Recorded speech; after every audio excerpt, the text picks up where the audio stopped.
broadcast for shooters, hunters, and gun enthusiasts. This is the Firearms Radio Network.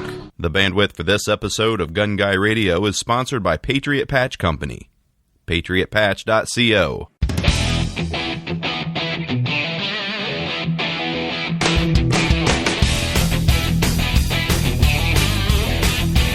Hello and welcome to episode 182 of Gun Guy Radio. This is the podcast that shines a positive light on the firearms lifestyle.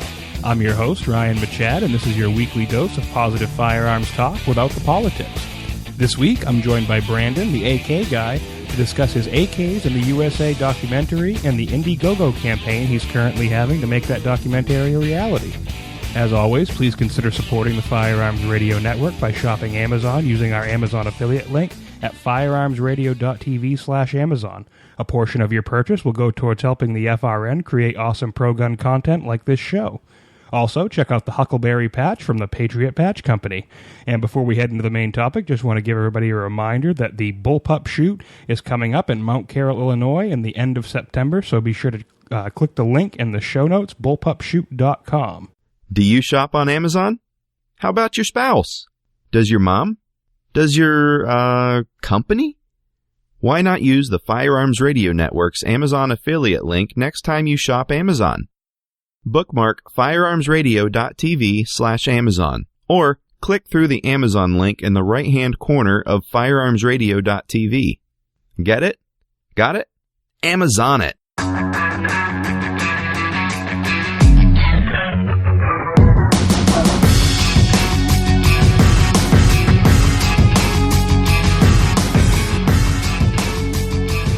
All right, so we're into the main topic. Now, I'm here with Brandon, the AK guy, and he currently has an Indiegogo campaign set up for his upcoming venture, the AKs in the USA documentary. So, how you doing, Brandon? Doing great, man. Thanks for having me. Great to have you on the show. So, before we get started into the campaign that you're doing, let's talk a little bit about your background for people who aren't familiar with you.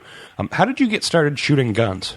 Well, I got started, I think, the same way a lot of people get started, is my dad took me out to a little piece of property. And while some people do start out on 22s and, little Plinkster BB guns, air rifles, stuff like that, my dad took me out when I was 7 years old with a Romanian SAR-1 AK.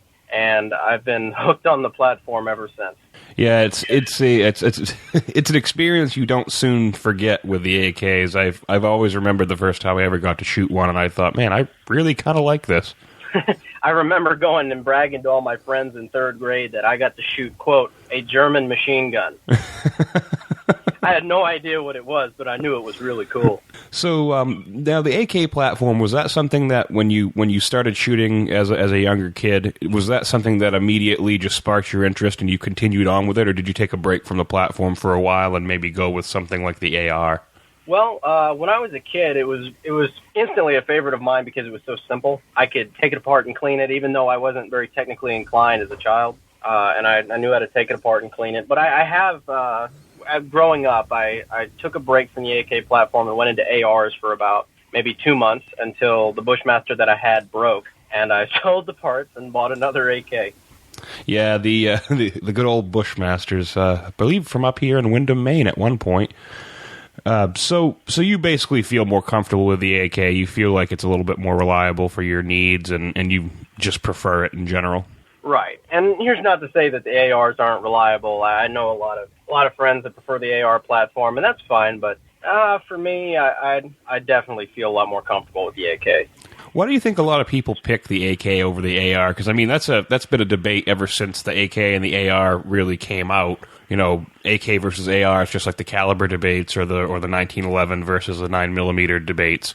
Do you think maybe it's the fact that people like the larger caliber, the 7.62 by 3.9, or some other reason? I think it has to do a lot with that. With the AK platform, you can kind of have your cake and eat it too, because it is in the 7.62, but you can also get the AK-74, which I personally prefer, which is in the 5.45. It's much more accurate, much lighter, smaller round, but just as deadly, and I really, really like it. So you're not necessarily constricted to it, but I think a lot of people are drawn to the platform mostly because it's just legendary reliability. They know that no matter what you do to it, 9 times out of 10, if it was built right, it's going to work. Well, and I know that a lot of the times the ammunition for the 5.45 is not as plentiful as the 7.62 by 3.9. Do you think that's what kind of turns people off, or is it like something like increased cost of manufacture? Probably a little bit of that. I think most people just haven't heard of it. If I'm doing a gun show or something like that, and I'm talking to people about the AK-74, they assume it's 5.56. And when I tell them 5.45, they look at me like I've got three heads. But the 5.45 for a while was incredibly cheap until, of course, I'm sure you're aware, the import ban because on the cheap surplus 7 and 6 because it was because somebody made a pistol. Olympic arms cough. Yeah. They went ahead and put a cease on it, and now all our cheap ammo we can't import anymore. So, oh well. Now, in terms of reliability, because I will admit I have no experience with the 74. I've held one, but I have not had the chance to shoot one. I've shot the 47 quite a bit. Do you find any difference in that legendary reliability that we always hear about between the two platforms, or is it basically the same? It's pretty much the same. Where you really start having issues as far as the smaller 222, 223 caliber bullets is when you switch over to the 5.56 because it's a straight wall casing, and that can cause some small issues. It's still reliable. The 5.56 AKs are still reliable, but I have noticed you have a lot more issues with failure to extract, failure to feed, stuff like that. Yeah, I know you had a video up on your YouTube page there, and we'll put a link to that in the show notes so people can go see it, where you were talking about there was an early build where someone had used a 5.56 barrel for a 5.45. Yes, Century Arms actually did that on a production run of rifles. The Tantals were some of the first 5.45 rifles, the Polish Tantal, to ever hit the U.S. market. And I'm sure the folks at Century had just never really familiarized themselves with it, and they thought, well, it looks like it's close to a 5.56. The spec is close, so they just chambered the 5.56 barrels in 5.45 and called it a day. And not a great approach.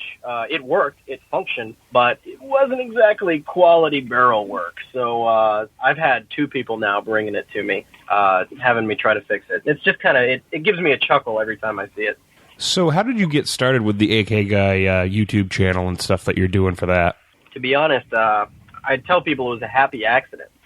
Really what it was is I started becoming a member on a bunch of AK forums and stuff on Facebook and things, and I had some videos from the Rifle Dynamics course in Vegas where I was shooting some full autos and just doing some cool stuff, little choppy 10-second videos. And I made a YouTube page to post those up, and then I just started putting more work into videos, and then 6,000 subscribers later, here I am. Yeah, really some really great videos, and we have our buddies over at Polinar Tactical, but no one's really doing it here in the United States because I think everybody's caught up in AR fever, basically. Which is unfortunate. But yeah, I definitely love the Polinar guys. So, you said you prefer the 74. Do you see a lot of people go for the carbine style, like the SU, or the full-length rifle? Usually they go for the full-length rifle, honestly, just because it's all they can afford, and I can definitely sympathize.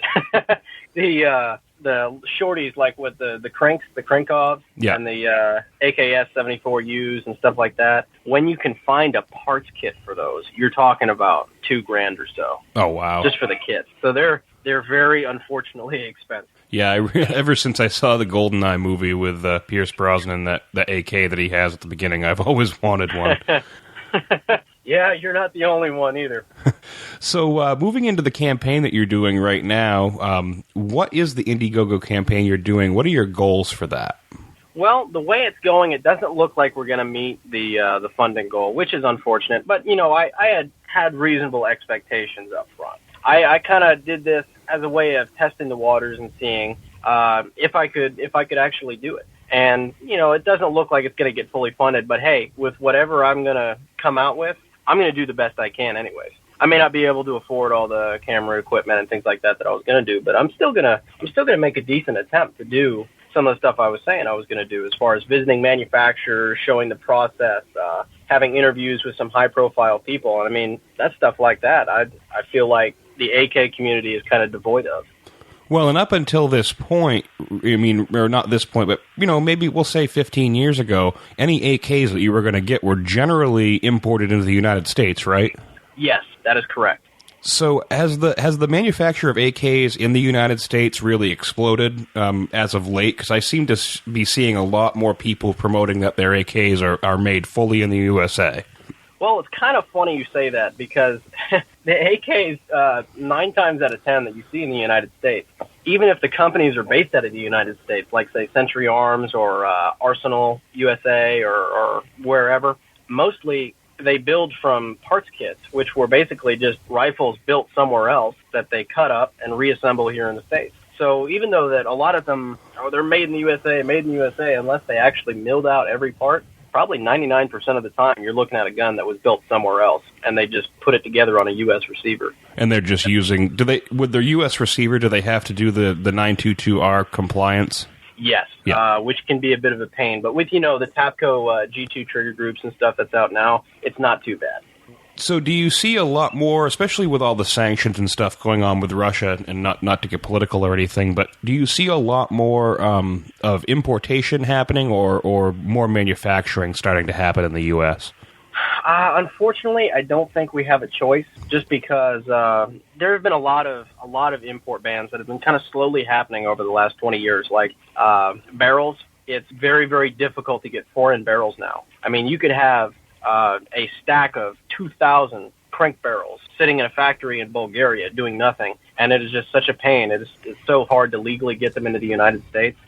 There really isn't any other choice. A lot of people are moving barrel production into the United States for the AK. They're moving mag production. They're moving receiver production. A lot of that stuff is kind of easy to replicate, but things like trunnions and more complicated parts like that, there's a little bit of a holdover just because they're very difficult to machine, and for the longest time, they were just cheaper to buy out of the country. Right. Now, is there a bit of a learning curve when it comes to the AK as opposed to the AR? Because, I mean, you look at everybody, the AR is the new Lego gun. You can do anything lower, upper, change barrels, change whatever you want on it. And the AK, is there a few more obstacles when you want to do that sort of thing with that platform? Absolutely. Mostly just because the AK was a gun that was meant to be assembled once, built once, and run for 100,000 rounds, and then throw it away. Right. It was one of those platforms where they didn't really include a whole lot of that stuff because you never needed it. A lot of the original barrels will run you well over 100,000 rounds, and the platform is more than capable of carrying that. And so for the average soldier, 100,000 rounds was probably more than he fired in his whole career, So it is definitely harder if you wanted to, say, swap a barrel, or you wanted to. You can't just swap an upper like you can on an AR. So there is definitely a lot that goes to that. And be totally honest, I've been building AKs for a little over a year now, and I'm still on that learning curve. I'm learning more stuff every day. In terms of the barrel, don't you need some sort of like a press to get the barrel into the receiver itself? Yes. The barrels on the AK are pressed and pinned, which means that there's a barrel jig that you have to use to press it out. I use the Forbus barrel press jig and the AK builder stuff, and it's a pretty laborious process if you're not familiar with it. Yeah, like you said, it's definitely not just changing the upper out and being done with it. You can't do it on a kitchen table like you can an AR. So what will the Indiegogo campaign allow you to do, even though you said you may not meet the funding goal? Originally, if people aren't familiar with it, was your goal to go around and just visit different AK manufacturers that are doing business here in the United States, or was there more to it? More or less. The whole idea behind AKs in the USA is shine a little more light on, I think, a largely underappreciated American AK industry. Because if you listen to the AR guys talk, you hear a lot of stuff where they keep calling the AK a commie rifle. Oh, that commie rifle, that commie junk, and it kind of entertains me because, sure, it was designed in 1947 in communist Russia, but it has opened up so much on the American market and all over the world as both a symbol of the bad guys and a symbol of freedom everywhere. It's a very important platform, and now it's starting to become embraced more and more by Americans. So I figure that we maybe need to shine a little bit more light on the American market there. And I was planning to do that. Well, and I think maybe also there's some people who are just getting tired of. I mean, I know every time I open up a gun magazine, there's 20 different advertisements for 20 different people who are selling their own version of the AR, and you don't see a lot of that variety with the AK platform. There's maybe 2 or 3 or 4 companies that are innovating, but really that's about it. Right. And there's it's kind of funny because with the AK platform, there's one basic thing that will differ from company to company, and that is quality. Because with an AR, it's really kind of foolproof. You'd really, really have to mess something up in order to build an AR wrong. With an AK, there's so much craftsmanship, and what we jokingly call it is AK smithing that goes into it. It's very easy to mess up if you don't know what you're doing, and that's why it's very important to make sure that you've got a very competent builder that you trust building your rifle. Well, there's an incredible amount of variety, too. I mean, I have a friend of mine who has collected AKs over the years, and he has had so many different types from so many different countries and varying levels of quality. I mean, he tries to stay with pretty high-quality ones, but I believe like he had a Polytech underfolder. I'm not even sure where that one was from. Polytech is China. Yeah. I believe. So he had one of those. He had a few others. He had your standard-looking one with the wood furniture and, your normal, what you would think of when you thought AK. Right. But there's just so much variety. It's not like, pretty much every AR has come from the United States, realistically. Right. Yeah, with the AK, you've got about 10 different countries manufacturing each different model in every different shape and size, all in their own way. And you end up with a lot of very different guns. And some of these people are a lot more informed about it than I am. They can just tell you, from looking at one part, a rear sight block or something, oh, that's from a Romanian something in the 60s. I'm like, wow, that's awesome. I wish I knew that much. Yeah, he had this ridiculous one with the foregrip on it. It was a wooden foregrip. I think it was an AMD 65, and it was just like, why would you think that look comfortable? Yep, the AMDs. That was actually my first ever rifle, was the AMD 65. I hated it, but it was it was an AK, so I dug it. Now, I've seen 7.62 by 39 ammo quite available at my local shops. Is that something that you see down your way? Yeah, actually, you see it at Walmart pretty cheap. They sell it for about $5.50 a box, which is not bad. I was going to say, because I have not seen 5.45 pretty much anywhere, especially, where you talked about they had the import ban of the 7N6, that was the cheap stuff, right? Right. Well, actually, before the import ban happened, 7N6 was sitting at about 18 cents per round. 18 cents per round for steel core armor-piercing ammunition. Oh, wow. So that was not bad at all. I just started getting into the 5.45 about 3 or 4 months before the import ban, which kind of broke my heart. Now, in your opinion, what is the best foreign-made and what is the best USA-made AK, respectively, for your money today? Oh, the best foreign-made AK. I would say it's a close tie between the Saigas, the Segas, the Russian-made AKs. Those are usually pretty high quality. If you can get somebody to convert them or you buy them already converted and they do a nice job on the conversion, those are some very high dollar AKs. The other ones that are really good are the Chinese ones. The Chinese make a lot of cheap goods, but they could make AKs pretty well. The Mac 90s, the Polytechs, those are all very, very nice weapons. Now, made in the USA, you mean completely made in the USA? As close to completely as we can get. Oh, well, that kind of limits. I'm thinking the main one everybody thinks of when they think of made in the USA is the C-39, the Century Arms Centurion 39. The V2s, I will say, the C-39 V2 is not a bad gun. I've picked it up, I've looked at it, but I still hear some horror stories that put me on edge a little bit as far as mushrooming parts and improperly heat-treated, so I'm not 100% sold on it yet. And like you said, right there, having a little bit of difficulty trying to think about what the best USA-made one is shows that, there's still a long ways to go for them to get to that stage of having the fully made in the USA AKs. Absolutely. And every time I talk to somebody who does manufacturing, like they've got a CNC machine or several, and they actually make their own parts, and they're making this and they're making that for the AK, I always beg and plead them on my knees in front of everybody, please start making parts, because there's not a lot of people who make them, and there's even fewer people that make them right. So the sooner we can start producing entirely U.S.-made AKs that don't suck, the way better off the market's going to be. Now, for someone who doesn't have any experience on the AK platform and they want to go purchase one, what do you think is the biggest mistake that first-time AK buyers make? They don't use their research. they don't do their research. I see a lot of people, especially AR guys, who aren't very familiar with the AK platform. Usually they buy it on a whim. They'll walk into a gun show and they'll see an IO sitting on the counter and say, "Oh, I always wanted an AK-47," and they pick it up and they buy it for about $200 more than they should have, and they go home and they have failures and they wonder why, and then they talk crap about the AK platform for the next 10 years. And that really breaks my heart to see more than anything, because I know it is a good platform, and I just really wish people would just take 20 minutes to Google things before they buy something. I wish there was more education available out there for the consumer. Well, and there's been a lot of people, talking about that the AK doesn't have the modularity of the AR, which is true. It doesn't have that, but it wasn't built with that in mind.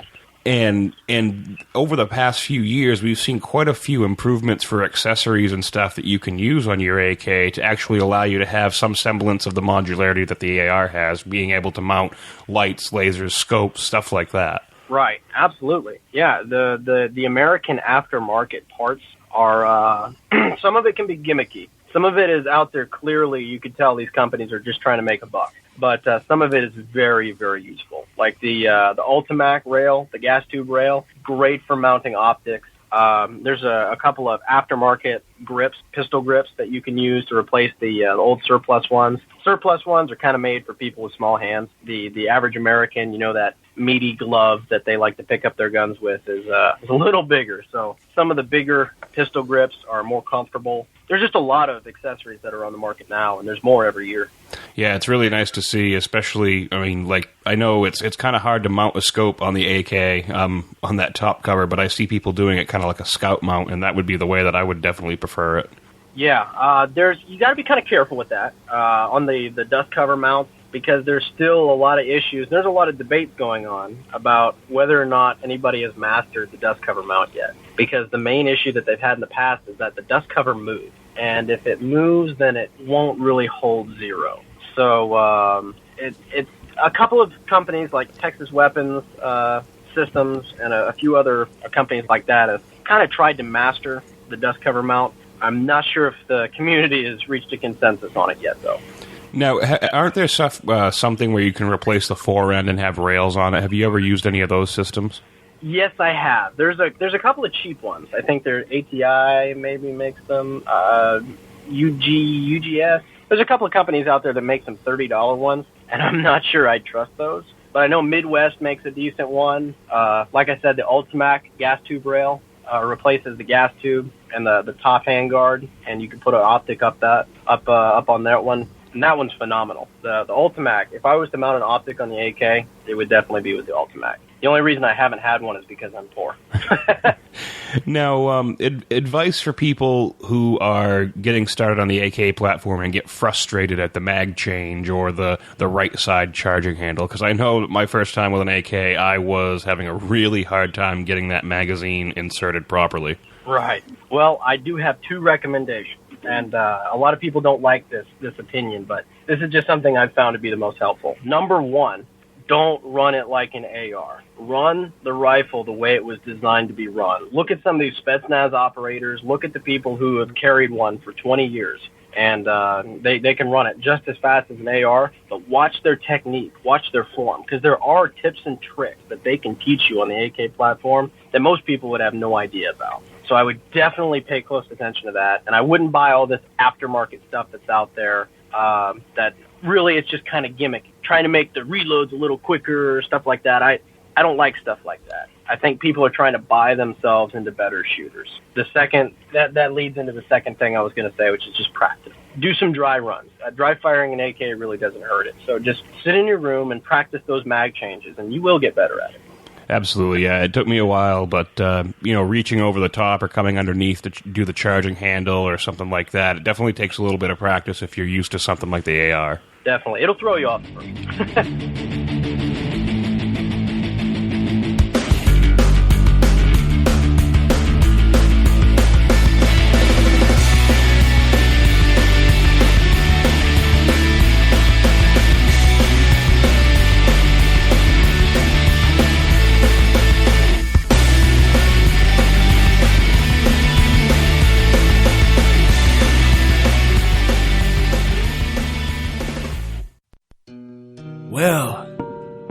didn't think you had it in you. I'm your Huckleberry. Why, Johnny Ringo, you look like somebody just walked over your grave. Fight's not with you, Holiday. I beg to differ, sir. We started a game we never got to finish. Play for blood, remember? I was just fooling about. I wasn't. Say when.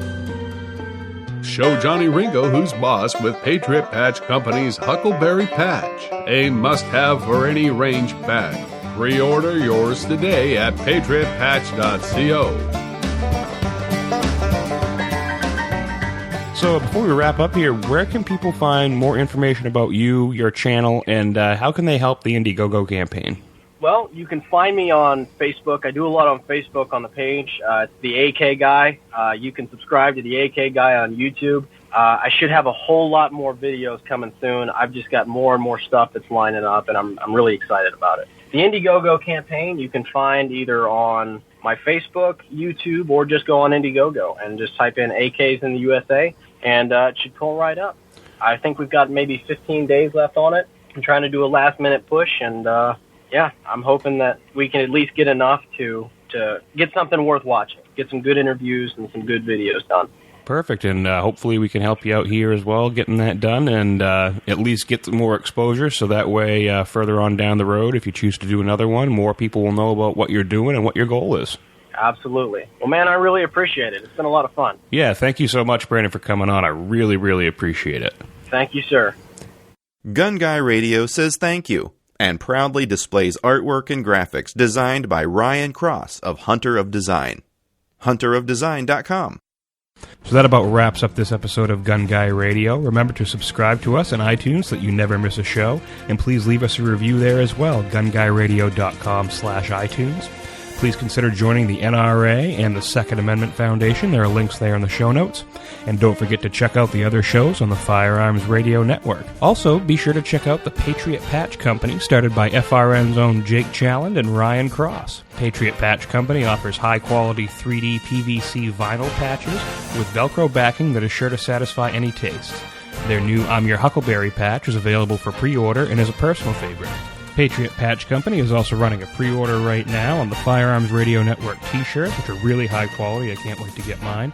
And the Patriotic Flag Patch 4-pack. Be sure to check them out at www.patriotpatch.co. This is Ryan Bachad, and I'll see you next week.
This has been a production of the Firearms Radio Network.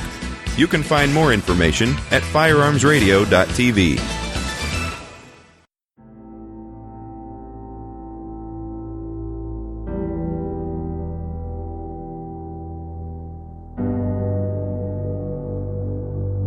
Freedom. How does one maintain freedom? That's a question our founding fathers pondered over 200 years ago. They believed the solution was in our Constitution and its amendments.